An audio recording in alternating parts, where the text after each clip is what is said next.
Bueno, hermanos, vamos a empezar con nuestro servicio y vamos a empezar con una oración.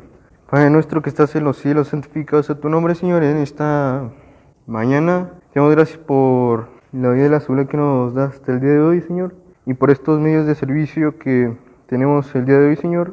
Todo esto te lo pido en el nombre de Cristo Jesús. Amén. Y vamos a tener una lectura ahí en Salmo 21. El rey se alegra en tu poder, oh Jehová, y en tu salvación, cómo se goza. Le has concedido el deseo de tu corazón, de su corazón, y no le negaste la petición de sus labios, porque le has salido de encuentro con la bendición de bien. Corona de oro fino has puesto sobre su cabeza. Te demando y se la diste, largura de días eternamente y para siempre. Grande es su gloria en tu salvación, honra y majestad has puesto sobre él, porque lo has bendecido para siempre, lo llenaste de alegría con tu presencia, por cuanto el rey confía en Jehová, y en la misericordia del Altísimo no será conmovido. Alcanzará tu mano a todos tus enemigos, tu diestra alcanzará a los que te aborrecen, los pondrás como horno de fuego en el tiempo de tu ira. Jehová los deshará en su ira y fuego los consumirá. Sus frutos destruirás de la tierra y sus descendencias de entre los hijos de los hombres. Porque intentaron el mal contra ti, fraguaron maquinaciones, mas no prevalecieron. Pues tú los pondrás en fuga, en tus cuerdas dispondrás saetas contra sus rostros. Engrandécete, oh Jehová, en tu poder, cantaremos y alabaremos tu poderío. Bueno, hermanos, después de esta lectura vamos a tener unas alabanzas para gloria y honra de su nombre.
soberano, grande misericordia, y poder para salvar.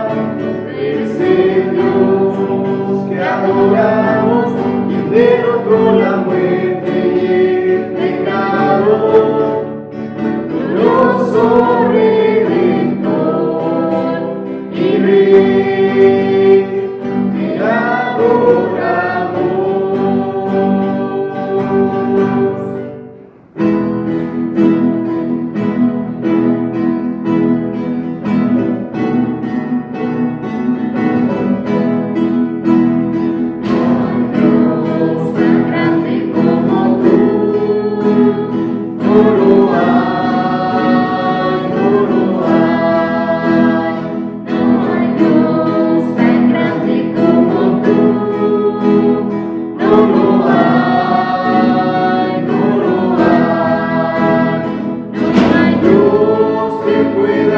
Las obras como las que haces tú.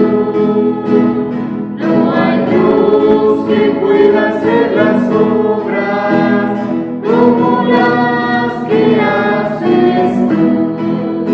No es con espada ni con ejércitos, mas con tu Santo Espíritu. No es con espada ni con ejército, mas con tu Santo Espíritu. Y aquel que crea se salvará, y aquel que crea se salvará, y aquel que crea se salvará, mas con su Santo Espíritu.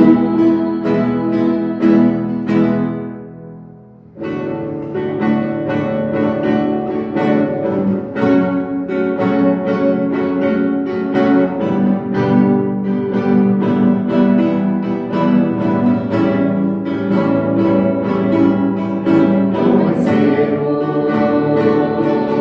brama por las aguas, así clama por ti, Señor, el alma mía. Cuando vendré y me presentaré delante de ti, Señor, tengo sed de ti. Fueron mis lágrimas, mi pan de día y noche,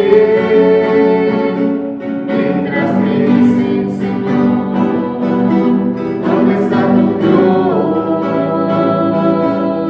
Y al recordar todas estas cosas,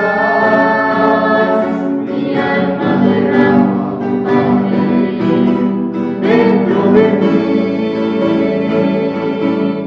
Porque te abates, oh alma mía, porque te turbas dentro de mí. Espera en Dios, porque aún he de alabarle,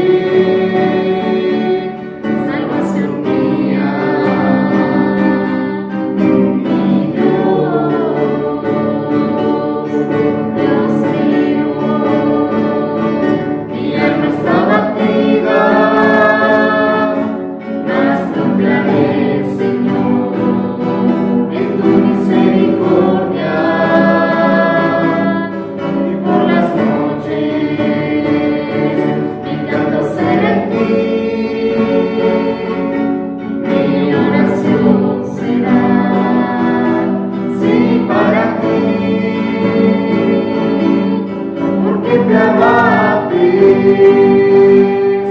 Oh alma mía, porque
Bueno, hermanos, después de estas alabanzas, vamos a leer donde está basado en Marcos 13. Tiene por título Jesús predice la destrucción del templo.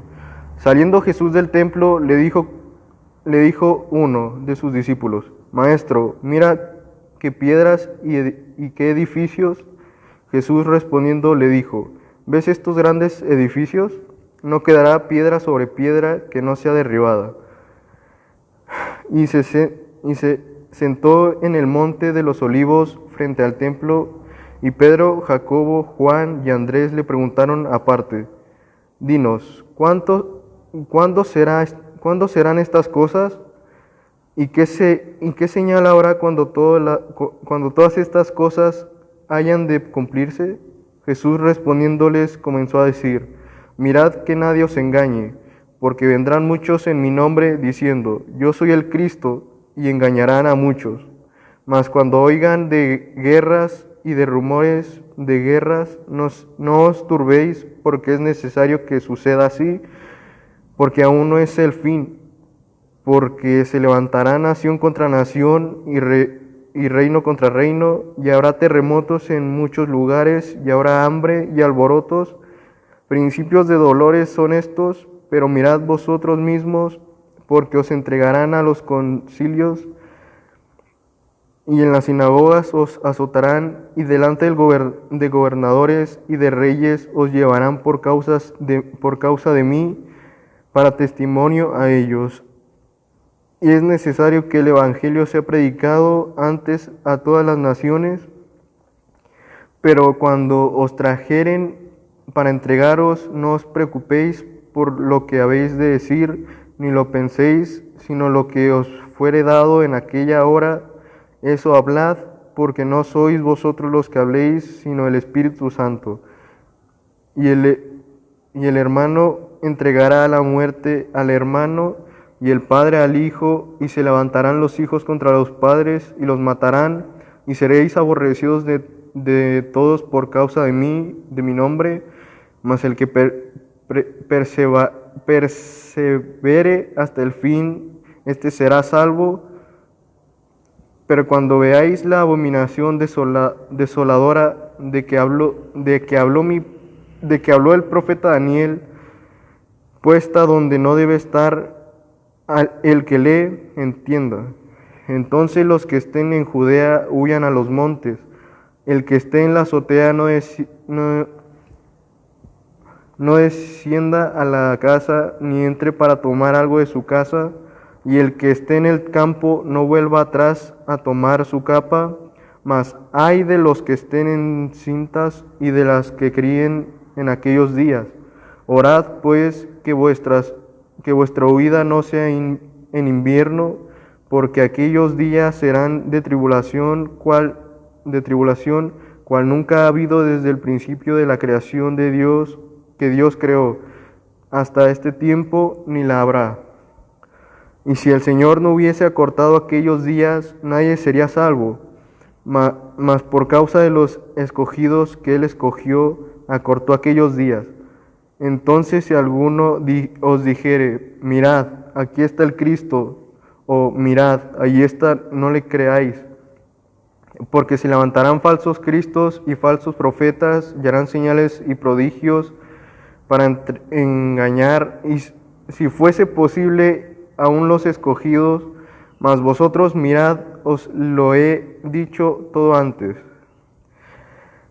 Pero en aquellos días, después de aquella tribulación, el sol se oscurecerá, y la luna no dará su resplandor, y las estrellas caerán del cielo, y las potencias que están en los cielos serán conmovidas. Entonces verán al Hijo del Hombre, que vendrá en las nubes con gran poder y gloria, y entonces enviará sus ángeles y juntará a sus escogidos de los cuatro vientos, desde el extremo de la tierra hasta el extremo del cielo.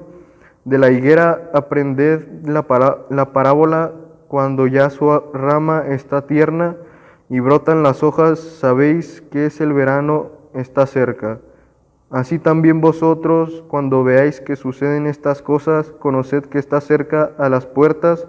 De cierto os digo que no pasará esta generación hasta que todo esto acontezca. El cielo y la tierra pasarán, pero mis palabras no pasarán. Pero de aquel día y de la hora nadie sabe, ni aun los ángeles que están en el cielo, ni el Hijo, sino el Padre.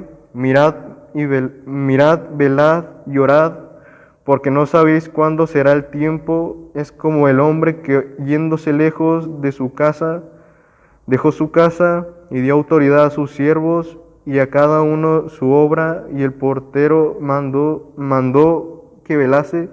Velad pues, porque no sabéis cuándo vendrá el Señor de la casa, si al anochecer o al mediodía, o a la medianoche, o al canto del gallo, o a la mañana, para que cuando venga de repente no os halle durmiendo. Y lo que a vosotros digo, a todos los digo, velad. Bueno, hermanos, aquí va a estar basada la predicación y le dejo lugar a mi hermano David.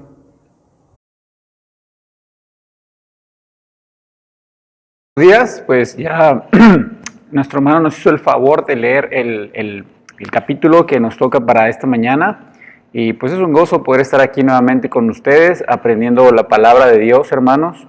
Y bueno, este es un capítulo bastante difícil, tiene mucha información y bueno, evidentemente siempre que se nos habla de profecías, el pasaje es un poquito oscuro. Yo decidí tomar todo el capítulo porque me parece que, bueno, la conversación que Jesús está teniendo con sus discípulos es acerca de lo mismo y tiene bastante conexión con lo que hemos visto durante las semanas anteriores. Hermanos, ¿qué les parece si hacemos una oración pidiéndole a nuestro Dios que pues nos dé entendimiento para comprender la escritura que tenemos enfrente, y también que por su gracia use el poder de su palabra para transformar nuestros corazones y hablar a nuestras vidas, más allá de quererla aplicar a lo de los demás, sino que realmente nuestro corazón sea sensible para aplicarla a nosotros mismos? ¿Qué les parece si oramos, hermanos? Dios, te damos gracias por tu palabra, Señor, porque la podemos estudiar, la podemos creer, y también porque es luz para nuestras vidas, para nuestros caminos.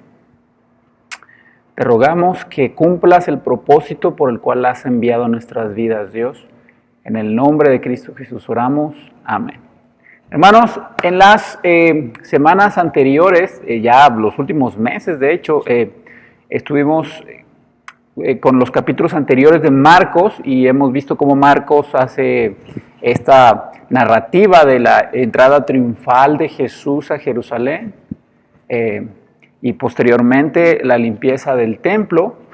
Y durante este tiempo, estos días, que realmente han sido 1 o 2 días, 3 días, a lo mucho, pues han pasado varias cosas. Jesús está teniendo una interacción con los fariseos, con los herodianos, con los saduceos, con los escribas, y su manera de contestar ha sido con bastante sabiduría. Ha sabido humillar y también desenmascarar estas tretas y estrategias que los religiosos intentan hacer para enredar a Jesús. Así que después de que pasa este periodo de interacción en el templo, pues Jesús está a punto de abandonar el templo. Y hermanos, es interesante que lo que va a pasar aquí con Jesús y lo que está haciendo respecto a irse del templo, porque ya no va a volver más, es la última vez que lo está pisando, tiene mucho que ver con lo que Jesús profetiza. Él está diciendo, sobre este templo no quedará piedra sobre piedra, antes de apartarse del templo para siempre. Hermanos, si tú lees Ezequiel, vas a encontrar que antes de que viniera la invasión de Babilonia y los israelitas fueran al exilio, la presencia de Dios también se va del templo. Es que se va hacia el este. Entonces viene Babilonia y destruyen el templo del Señor. Hermanos, entonces, ¿qué está pasando aquí? Jesús está diciéndoles esto por lo que hemos visto en los capítulos anteriores. este discípulo, que pues es anónimo, no nos dice el pasaje quién fue, dice, Señor, mira qué piedras maravillosas. Y le dice, no va a quedar piedra sobre piedra. Porque ellos construyeron el templo y tenían su creencia basada en lo terrenal, hermanos. Usaron tierras y piedras preciosas terrenales, pero la piedra desechada fue Jesús. La piedra que vino a ser la cabeza del ángulo, hermanos, era la piedra que iba a sostener firme ese templo. Pero ¿qué pasa? Fue la piedra desechada. Después de que estos labradores malvados tomaron la viña del Señor, tomaron al pueblo de Dios, y en vez de guiarlo para darle gloria y honra, se enseñorearon de ellos. Después de todo lo que han hecho estos escribas y fariseos, que han hecho una cueva de ladrones de la casa de su padre, hermanos, el Señor está juzgando a la nación y está pues condenando al templo. Está diciendo, este templo va a ser destruido porque mi presencia no estará aquí, porque ellos edificaron sobre piedras que no eran yo. Desecharon la piedra angular y se dedicaron a formar un imperio de religiosidad vana, y por lo tanto esa es la razón por la que este templo será destruido. Hermanos, las palabras de Jesús son bastante fuertes, bastante fuertes. Este templo era una construcción, tenía una arquitectura bastante firme y causaba cierta seguridad a las personas que lo veían. Así que el hecho de que Jesús esté profetizando en contra del templo quiere decir que lo que viene va a ser realmente malo. Lo que viene va a ser realmente catastrófico. Al punto tal que lo podemos comparar con si el Señor nos profetizara que en la zona del centro de Francisco y Madero va a ser destruida completamente. No va a quedar un ladrillo sobre otro ladrillo. Todas esas, no sé, son como 30 cuadras que representan el centro de esta comunidad, van a ser completamente destruidas. Si el Señor dijera eso, hermanos, porque ese es el impacto que está teniendo esta noticia sobre los discípulos, si el Señor nos dijera eso acerca del centro, imagínate qué tan grande tendría que ser la catástrofe como que para que suceda una destrucción de tal magnitud. Y no nada más la catástrofe en sí que destruye el centro, sino todas las cosas que implica la destrucción. Para que un templo fuera destruido de manera tan apabullante, pues la manera más viable era que hubiera guerra, que los israelitas, los judíos fueran conquistados, para que su templo fuera quemado y demolido hasta el suelo.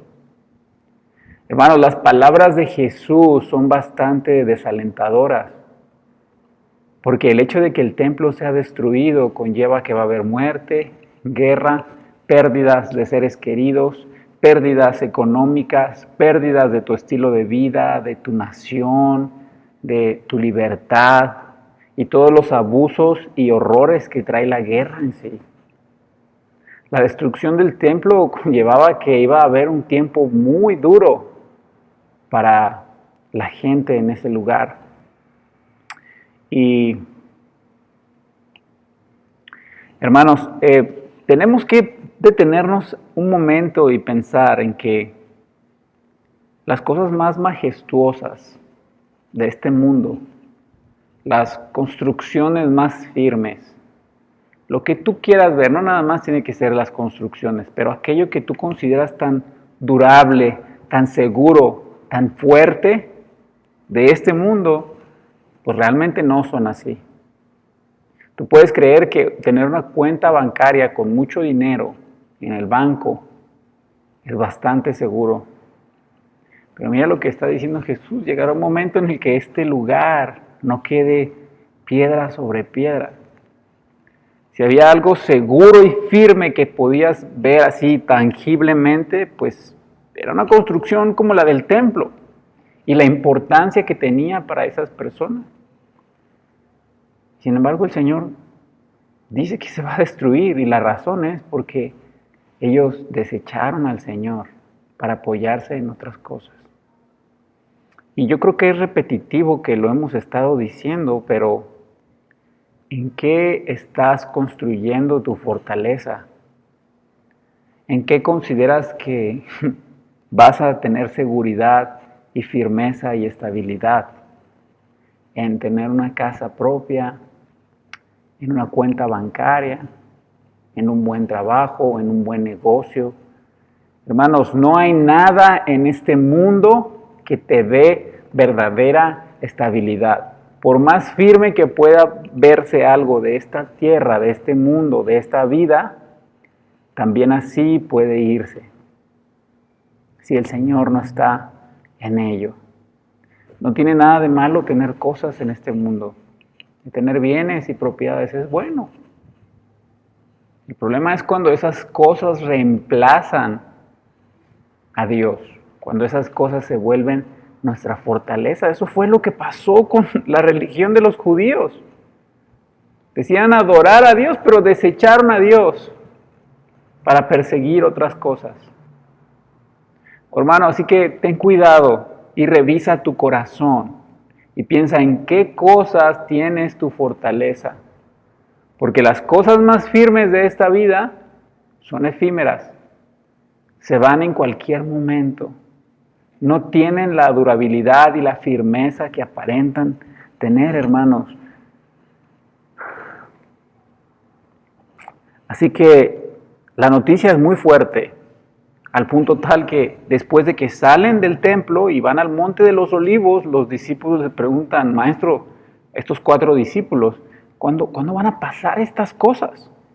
Y así que Jesús empieza a enunciar cuatro cosas distintas acerca de los últimos tiempos.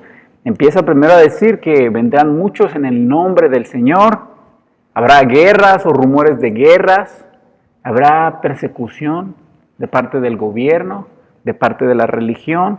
El evangelio igual va a ser predicado, seguirá siendo predicado, pero la familia perseguirá a los cristianos, la sociedad misma perseguirá a los cristianos. Así que, hermanos, las advertencias de Jesús deben hacernos entender que difícilmente, porque si no Jesús estaría mintiendo, el gobierno apoyará con sinceridad para la gloria de Dios a la iglesia del Señor. Hay muchas veces en que el gobierno ha apoyado, pero no es con el fin de que Dios sea glorificado, que el reino de Cristo se extienda y que los corazones sean transformados y más personas vengan a sus pies. Cuando el gobierno hace estas cosas, en realidad siempre son estrategias políticas para poder promoverse a sí mismo. Hermanos, las palabras de Jesús entonces nos están diciendo que debemos esperar problemas en el mundo. Y el principal enemigo, la principal fuente de donde vienen estos problemas, según nuestro capítulo de hoy, es el gobierno. Los llevarán a las cortes, los perseguirán los gobernadores. Así que, hermanos, más allá de que predicar el evangelio acarree el favor del gobierno, será un motivo de persecución y en muchas ocasiones de muerte misma. Hermanos, y lo mismo pasará con la religión. Hay religiones que son muy poderosas, que curiosamente también son muy políticas y así que adquieren mucho poder. Y más allá de apoyar el avance del evangelio del Señor, perseguirán a aquellos que lo predican. Y tú puedes ver esto desde Esteban, el apóstol Pablo. A Jesús mismo le pasó. ¿Quiénes eran los principales interesados en matar y perseguir a Jesús? Los religiosos. A Juan el Bautista también le pasó esto con el gobierno. ¿Quién decapitó a Juan el Bautista? Herodes, manipulado y atrapado por Herodías. Hermanos, y después vemos cómo la misma familia y la sociedad odiarán a las personas por lo que creen, porque han comprometido sus vidas para seguir al Señor, incluso de tus propios parientes. Llegará un momento en el que ni siquiera tus lazos sanguíneos serán tan fuertes como el odio hacia Jesús. Ahora espera un momento aquí. Hemos visto esta serie de características acerca de la persecución que Jesús está poniendo en tiempo futuro. Pero, ¿cuándo hemos visto estas señales, hermanos? ¿Las hemos visto ahora? ¿Las hemos visto en el pasado? ¿O seguimos esperándolas para verlas en el futuro? ¿Sabes qué? Desde el siglo I, desde que Jesús ascendió, hemos visto estas señales. Desde que Jesús se fue, la iglesia ha sido perseguida una y otra vez por el gobierno, por instituciones religiosas, por su propia familia, por la sociedad. Desde el siglo I hasta el siglo XXI, estas señales han sido patentes en la iglesia del Señor. Y entonces, ¿qué quiere decir esto, hermanos? Que desde que Jesús se fue, nosotros vivimos en los últimos tiempos.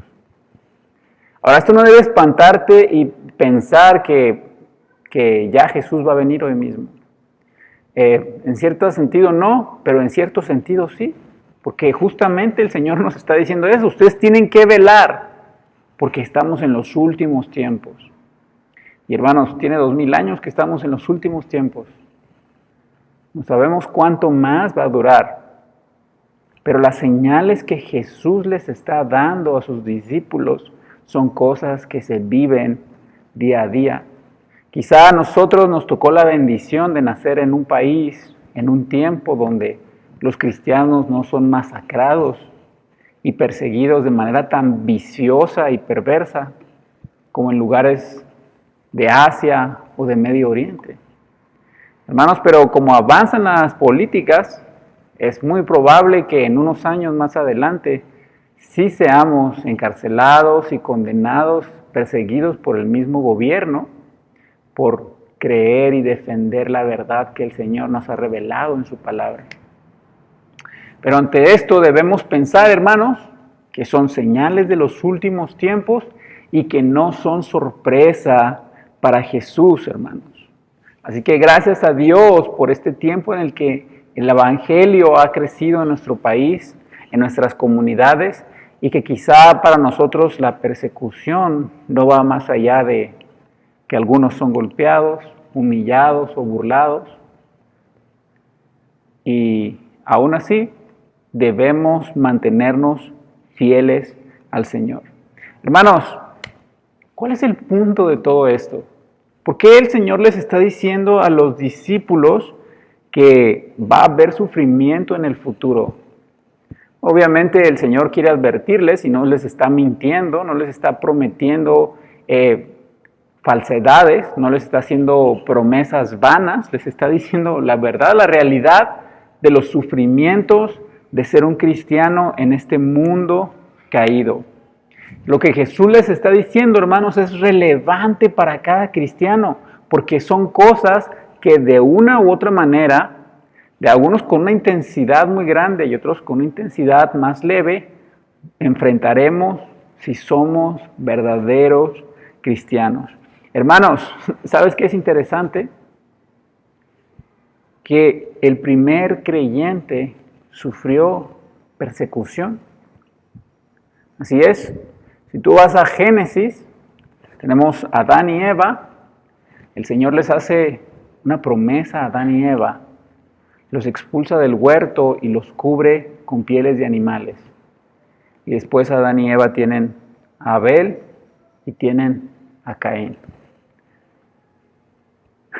Hermanos, después estos dos vienen a ofrecer sacrificios a Dios. Dios no se agradó del sacrificio de Caín porque no lo hizo por fe, pero se agradó del sacrificio de Abel porque lo hizo conforme a la promesa que Dios le había dado a sus padres. Abel ofreció el primogénito de su ganado Así como Dios había usado unos animalitos para cubrir con sus pieles el pecado de Adán y Eva. Pero Caín no estuvo contento con eso. Caín odiaba a su hermano Abel porque sus obras eran buenas y las de Caín eran malas. Hermanos, ¿por qué el Señor está profetizando que serás perseguido y odiado por este mundo?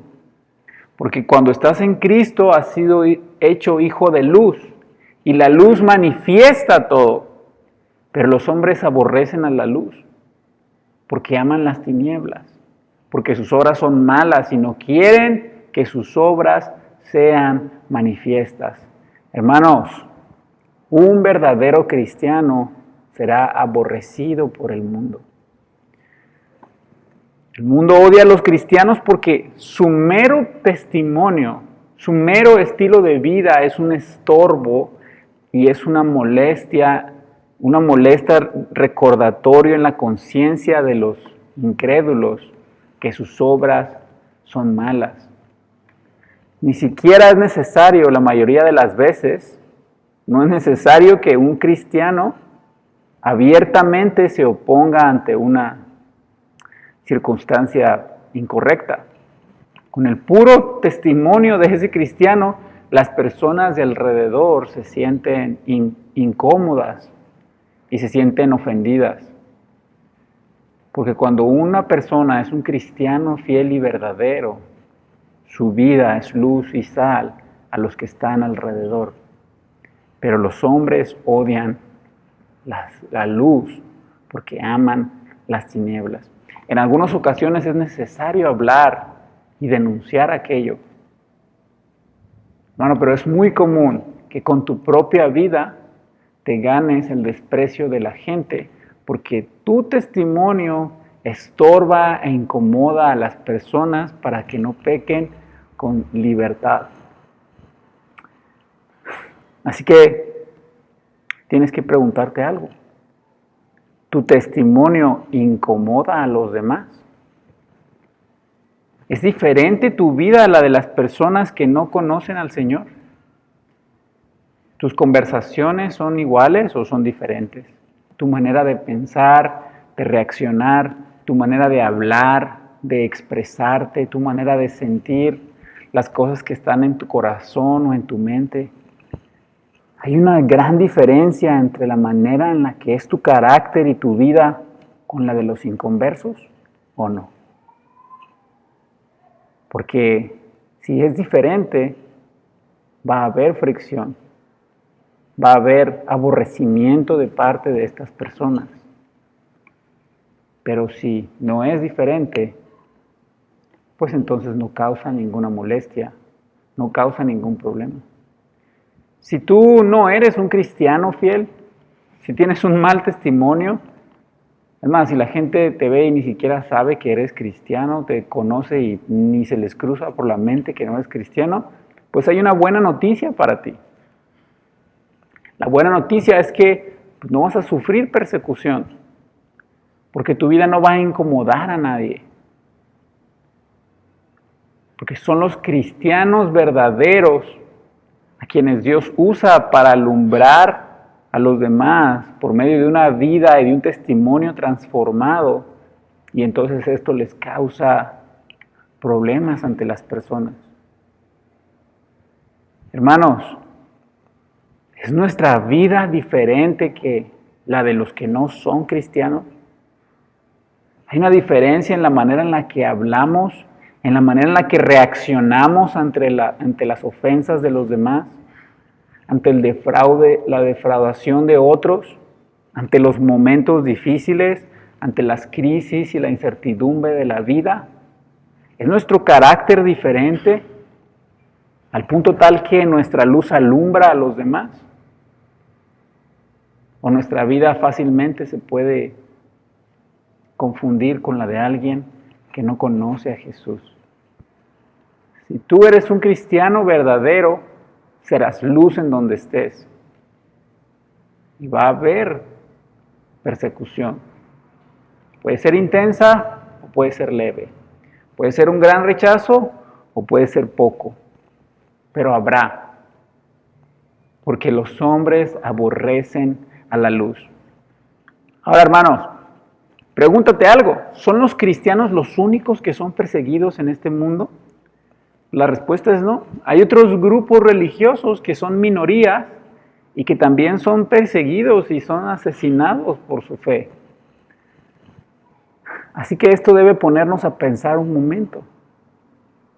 ¿Por qué son perseguidos estas personas? ¿Acaso no es el Evangelio la única razón por la que la gente puede llegar a ser perseguida? Pues la respuesta es no.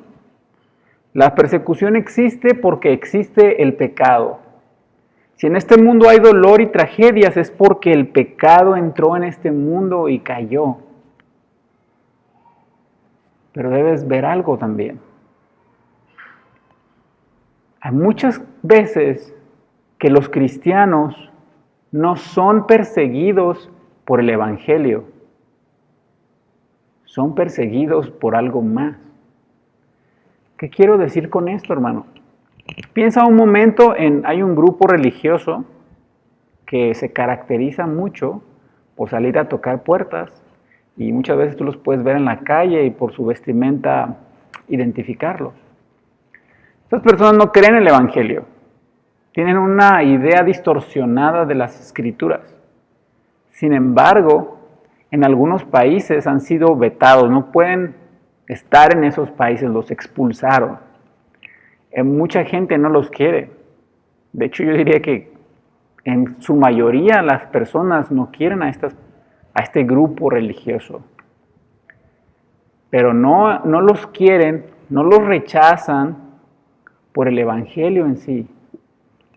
Los rechazan por la actitud que ellos tienen, porque son prepotentes, no son amables, son agresivos, son ofensivos, son groseros, son inoportunos y al punto tal que llegan a irritarte y a sacarte de tus casillas.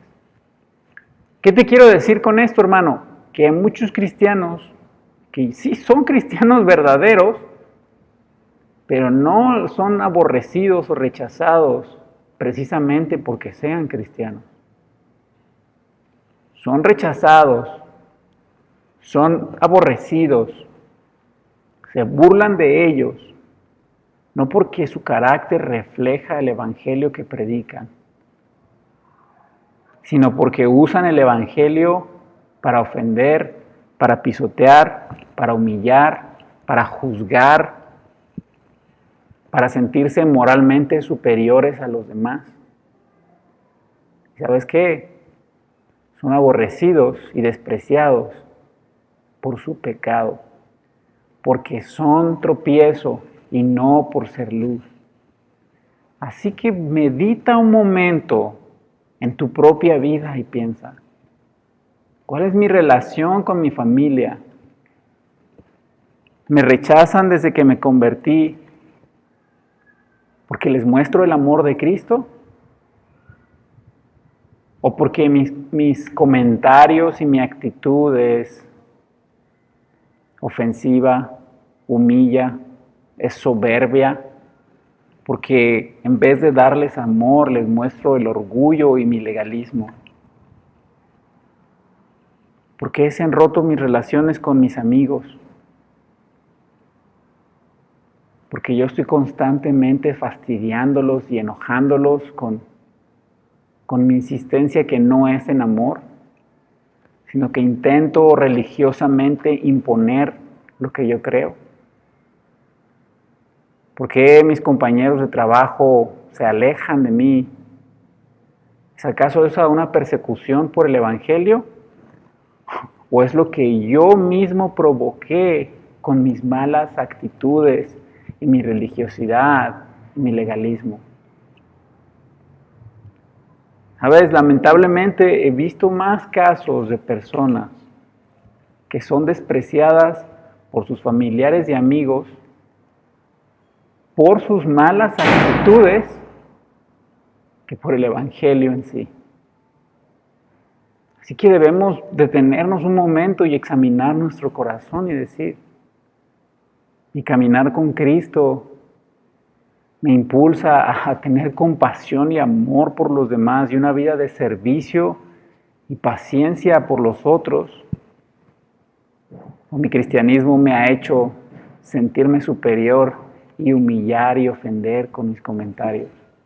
Y vivo constantemente condenando a los demás y no cumpliendo las excelencias de la ley, amando a mi prójimo como a mí mismo.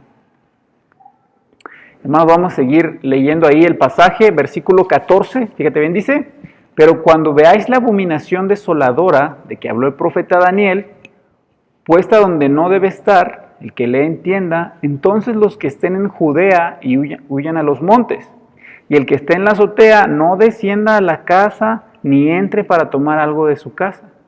El que esté en el campo no vuelva atrás a tomar su capa, mas ay de los que estén en cintas, porque ay de las que críen en aquellos días. Orad pues que vuestra huida no sea en invierno, porque aquellos días será de tribulación cual nunca ha habido desde el principio de la creación que Dios creó hasta este tiempo, ni la habrá. Hermanos, hay algo interesante aquí que debes saber. Cuando se nos habla de la abominación desoladora, pensamos que podría ser algo en el futuro, pero en realidad ya pasó. Cuando Jesús profetizó esto no había pasado. Y bueno, incluso antes de Jesús, Daniel dijo estas cosas. Jesús está citando a Daniel. Y hubo un momento en la historia, por ahí en el 170 después de Cristo, donde Antíoco Epífanes invadió Jerusalén y, hermanos, destruyó el templo que ya había sido anteriormente destruido y hizo que cesara el sacrificio continuo. Pero no nada más hizo que cesara el sacrificio continuo, sino que también trajo imágenes de Baal y de otros ídolos, y en vez de sacrificar lo que Dios había establecido en el Antiguo Testamento, sacrificaron en el templo animales inmundos. Y durante esa revuelta en Jerusalén, pues obviamente hubo mucha muerte y persecución y violencia y un terror inimaginable. Así que, hermanos, esta profecía y aquello que sucedió en el 170 después de Cristo encaja perfectamente, especialmente si tú vas y lees en Daniel 9:27, por ejemplo, donde ves cómo estos acontecimientos tienen un paralelo muy preciso con lo que Daniel está profetizando. Y bueno, hermanos, ¿por qué pasaron estas cosas? Porque era el juicio de Dios, porque ellos se alejaron de Dios, y el alejarnos de Dios, pues naturalmente trae sufrimiento a nuestras vidas. Fue la consecuencia de su propio pecado y de alejarse de Dios que después fueron entregados a sus enemigos. Ahora, hay algo más que debes ver. Todo este sufrimiento que Jesús está narrando, y hermanos, que va a ser característico de los últimos días, porque estas persecuciones fueron muy sangrientas. Pero aunque nosotros vivimos con cierto tipo de paz, hermano, a lo largo de los siglos, la iglesia siempre ha sido perseguida. Nosotros quizá vivimos aquí y tal vez la dificultad más grande que hemos enfrentado es esta pandemia. Pero las iglesias en Rusia, en China, en Medio Oriente, en lugares como Birmania, como Bután, tienen que esconderse porque matan y, hermanos, hacen todo tipo de cosas inmencionables con los cristianos por odiar al Señor y el Evangelio.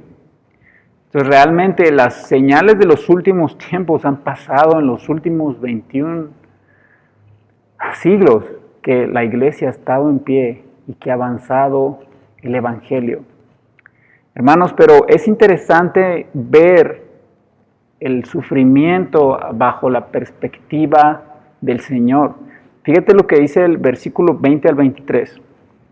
Y si el Señor no hubiera cortado aquellos días, nadie sería salvo. Mas por causa de los escogidos que Él escogió, acortó aquellos días.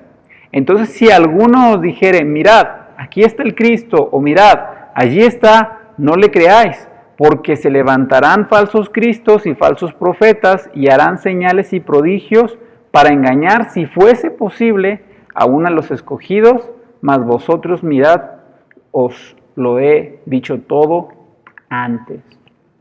Hermanos, hay una enseñanza muy popular en nuestras iglesias evangélicas de Latinoamérica y que tiene que ver con que va a llegar este tiempo de tribulación en el que estamos ahora, pero después vendrá un tiempo de gran tribulación. ¿Sabes? Se ha enseñado mucho que la iglesia será raptada para no sufrir este periodo de tribulación, de gran tribulación. Pero ¿sabes qué, hermano? Eso es un error. Y no nada más porque no es lo que la Biblia enseña en sí. Tiene un error práctico muy importante para nuestra vida. Hermano, esa idea, esa enseñanza nos hace creer que nosotros no vamos a sufrir. Pero pasajes como este nos enseñan todo lo contrario. Y si hay uno claro respecto al sufrimiento es Filipenses 1:29. ¿Sabes qué dice? Que a nosotros nos ha sido concedido que creamos en Jesús. Pero no nada más que creamos en Él, sino que también suframos por Él.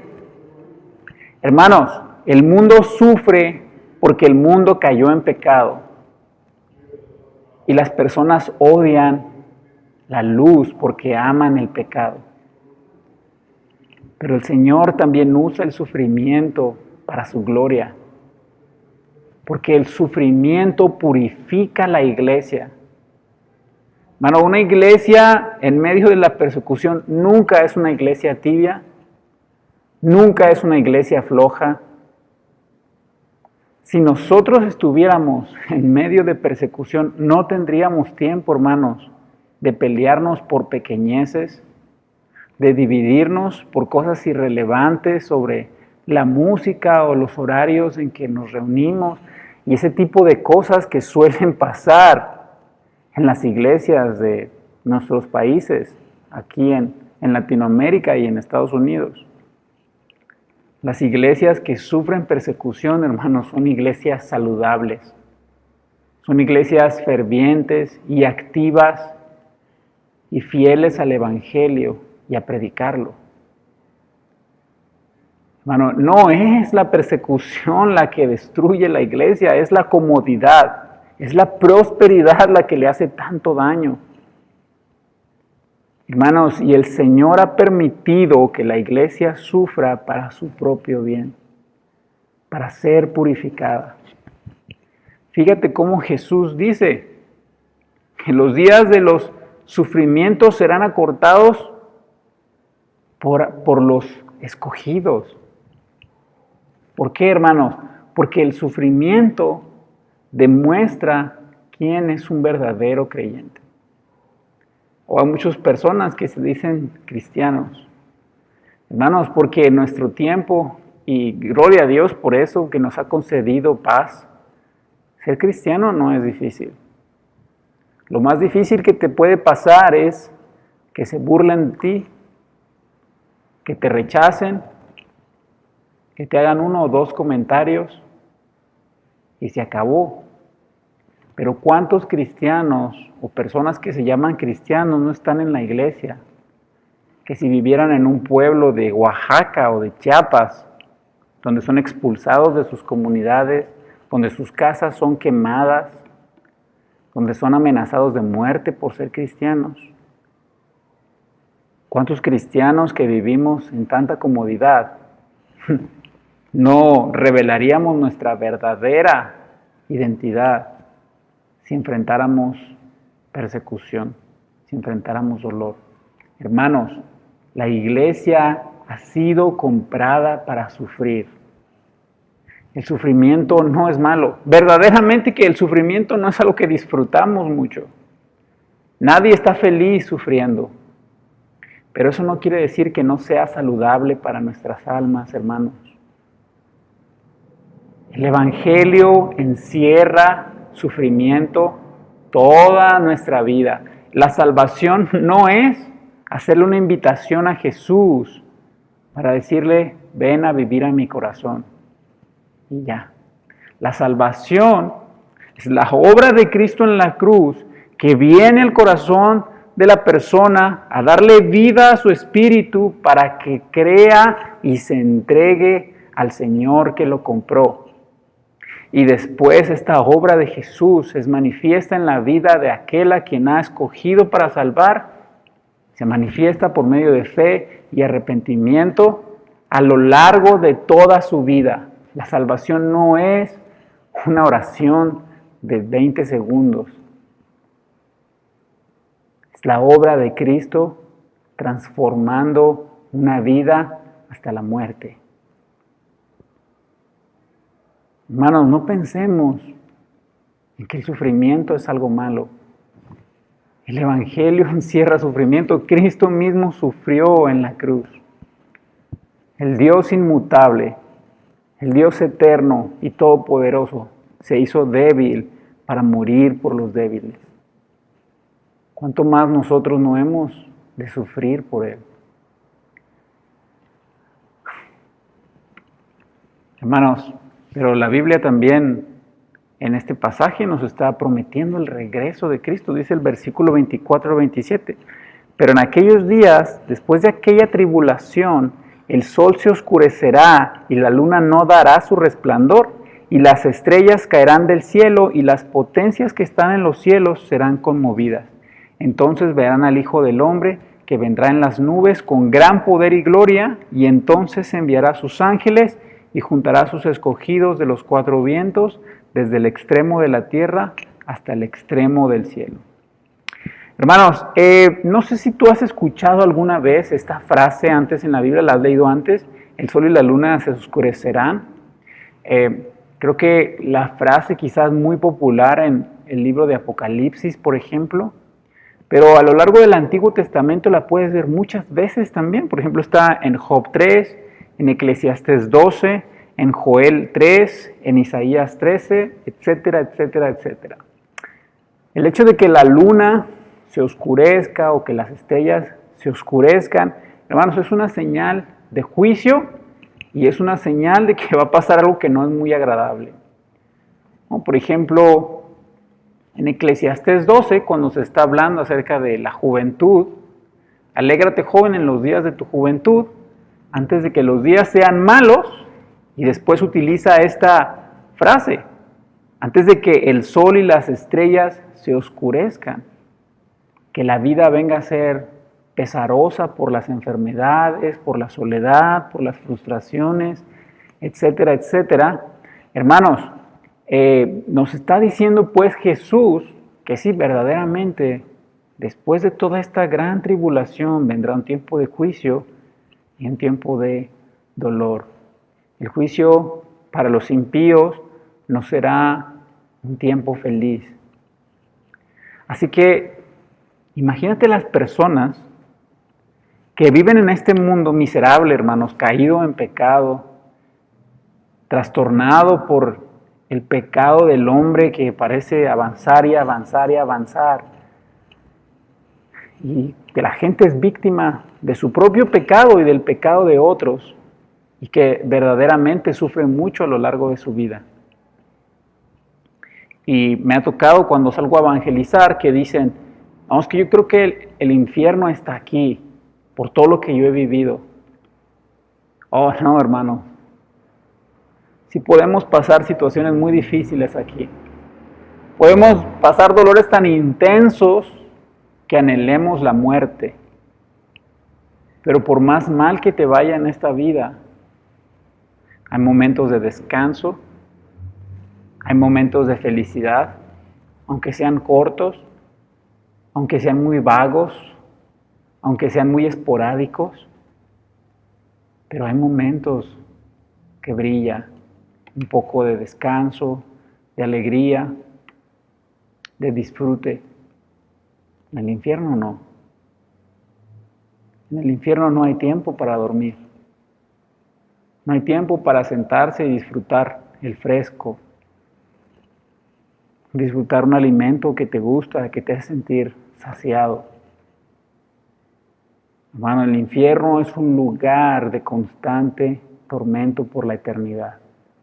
Un lugar que está excluido de la presencia de Dios. Un lugar donde no hay paz, donde no hay consuelo, donde no hay amor, donde no hay las cosas que Dios le brinda al corazón del creyente. Para siempre. ¿Por qué estoy diciendo esto, hermanos? Porque el juicio es inminente y debe mover nuestros corazones a amar a las personas y ser compasivos con ellos. Bueno, un cristiano no puede odiar tanto como negarle a alguien el evangelismo, el evangelio. Jesús dijo, no hay mayor amor que este, que uno ponga su vida por sus amigos. Ustedes son mis amigos. Si hay una manera en la que tú puedes amar a alguien, es entregándoles el evangelio, ofreciéndoles a Cristo, siendo embajador del Señor. Bueno, le puedes dar todo el dinero del mundo, pero eso nunca estará comparado con darles el evangelio que atesora riquezas eternas. ¿Predicas el evangelio? Hermano, finalmente Jesús juntará a sus escogidos y hace una instrucción muy solemne. Y de hecho, si te fijas bien en esta última porción del capítulo 13, dice la instrucción abiertamente, pero también pone una parábola y hace otra ilustración. Hermanos, y la instrucción es clara: velad. Mi amigo, si estás escuchando este mensaje y tú no has conocido a Jesús, te invitamos a que entregues tu vida al Señor. Porque si mueres en tu pecado, lo que hay para ti es un juicio de eterna perdición. Pero mi hermano, si tú eres cristiano, si tú conoces al Dios verdadero, el Señor te manda a velar en tiempos difíciles, a preparar tu corazón para la eternidad. ¿Qué estás esperando, hermano? ¿Vives para el Señor o no vives para el Señor? Vivimos en los últimos tiempos. Las señales que Jesús profetizó las estamos viendo. ¿A qué dedicas tu tiempo? ¿A qué dedicas tu esfuerzo, tus sueños, tus habilidades, tu capacidad, tus recursos? ¿Estás velando o estás dormitando? ¿Vives atento a los tiempos o vives ignorando a los tiempos? Hermanos, lo podemos ver en la higuera. Cuando empieza a florecer, a retoñar, es que el verano se acerca. Vemos en nuestro mundo las señales de que vivimos en los últimos tiempos. Hermanos, Jesús dijo, este templo será destruido y no pasará esta generación hasta que no vean esas señales. El templo fue destruido en el 70 después de Cristo por el emperador Tito. Así que verdaderamente las palabras de Jesús se cumplieron porque Él es un Dios verdadero y aborrece la mentira. Si el Señor nos advierte y nos anima a velar, hermano, velemos, porque el Señor cumple lo que promete. Hermano, ¿estás velando? ¿Estás dedicando tu tiempo a tratar de alcanzar a otros con el Evangelio? ¿Estás llevando el Evangelio a sus oídos? ¿Estás preparando tu corazón y tu mente, tus ojos, para llegar con tu Salvador? ¿O vives ignorando los tiempos? ¿Vives dándole tu tiempo y tu esfuerzo a cosas terrenales o a las cosas eternas?